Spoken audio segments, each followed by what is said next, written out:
Hello all, it's Randy Casimus and I am Team 6B in our structured debate assignment.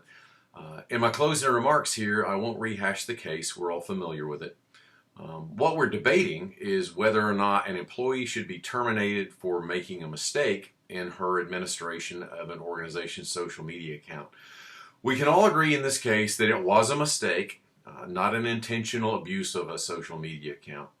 However, while Tori has previously made some excellent points throughout her argument about it being just a mistake that should be forgiven because everyone makes mistakes, and that on top of that, Ms. Huang was an excellent employee, and she made some good points on all of that, I argue that the organization, the American Red Cross, has no choice but to terminate her because of the actual damage, both financial and in public relations, that her action caused.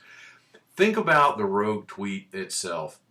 In and of itself, it could be viewed as a Red Cross employee promoting binge drinking.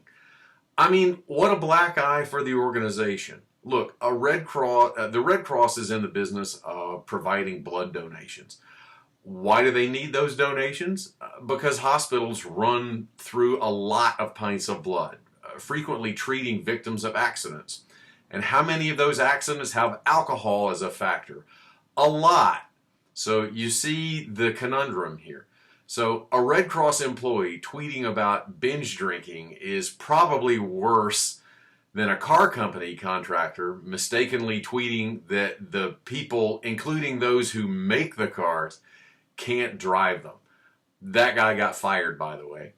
Or a Red Cross employee tweeting about binge drinking is probably worse than a KitchenAid employee mistakenly letting their political bias show. Oh, that guy got fired too. In written arguments earlier, I asked a loaded question, and Tori answered it very well and very accurately. The Red Cross relies very heavily on private donations, and its operation and survival depend on that.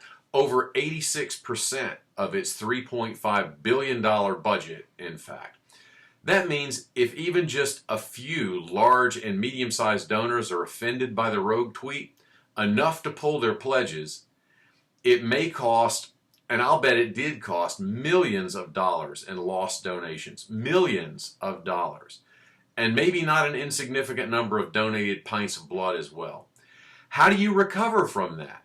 Well, one of the first things you do after apologizing all over yourself is you show those offended donors that you take the situation very seriously and that you take the prevention of a recurrence of the situation very seriously. And the action you take is immediately terminating the employee who has shown that she can't be trusted with the care and of the organization's social media administration.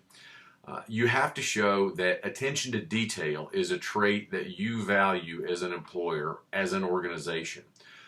In my own former career as a hiring manager, one of the most important things that I looked for in an applicant and preached to employees was attention to detail. And depending on what your job is, it's paramount. Nobody died as a result of Ms. Huang's mistake, or did they? What's to say that some hospital somewhere in the United States didn't come up a couple of pints short of AB negative to help an accident victim? Could have happened, maybe. But regardless, her sheer carelessness caused actual damage to the organization, actual damage to the brand, damage to the bottom line. The Red Cross has no choice but to fire the employee. Thank you. That being said, and my presentation being over, and that's it, cut that off, I don't believe any of that. They shouldn't fire the girl. Thanks, see ya.